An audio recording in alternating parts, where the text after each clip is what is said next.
hango na galing sa dalawang taong nagmamahalan ng tunay ang alay Elsa at Lando. At kahit parang pagkakataon ay nakakandado, dahil magkalayo ang uri ng buhay at edado ng buhay ni Lando ay dinalalayo sa marami. Sinunog ng araw ang kulay ng balat at marami nagdalo ng pawis ang kanyang naigiling sa lupa, upang ang gutom ay di na masuklian pa ng luha. Habang ang babaeng kanyang minamahal ay sagana, ngunit kapilang sa pamilya na di alintanang makipagkapatao sa mga tulad ng duha. Gayon pa may patuloy ang pagmamahal na pinula ng pag-ibig. Huwag kang mabahala, may nagbabantay sa dilim, nakaabang sa sulok at may hawak na patalim. Di ka hahayaan na huli pang masaktan, huwag ka nang matakot sa dilim. Kahit na ano pang bagay ang pilit na ihadlang, sino man ay walang makakapigil sa paghakbang ng mga paana. Ang nais ay marating ang ligaya, niyayang magtanan, dinagatubli na sumama. Hawak ang pangarap at pangako sa isa't isa, nagpakalayo-layo din ang muhay na may kaba, dahil alam nila na sa bawat isa'y nakalaan at ang pagmamahalan tanging nilang sinasandalan.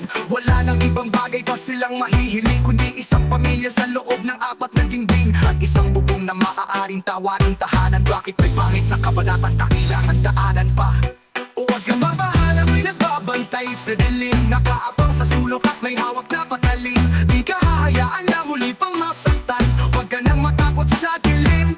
Isang gabi na Huwebes, lumubog na ang araw, doon tayo magkita pa sa lubong ko'y siopaw, upang ating paghatian pagdating ng hapunan. Meron palang nakaabang sa amin na kamalasan, eskinita sa ermita, may sumaksak kay Elsa. Sa tagiliran isang makalawang na lanseta, ang gamit upang makuha lang ang kanyang pitaka. Kami mahirap lamang, bakit di na siya naawa? Hindi ko naabot ang buhay ang aking mahal, at hanggang sa huling hantungan ay nagdarasal. Bakit po ang laging lumalabas sa aking bibig? Palaboy-laboy ni walang landas, akong sinusunod baliw sa mata ng marami. Siguro nga di ko nakilala ang aking sarili. Pangalan ni Taong Grasa, may patalim na gamit, at ang tanging alam ay isang malungkot na awit.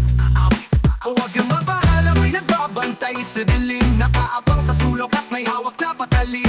Di ka hahayaan na muli pang masaktan, huwag ka nang matakot sa dilim. Huwag kang mabahala, may nagbabantay sa dilim, nakaabang sa sulok at may hawak na patalim. Di ka hahayaan na muli pang masaktan, huwag ka nang matakot sa dilim.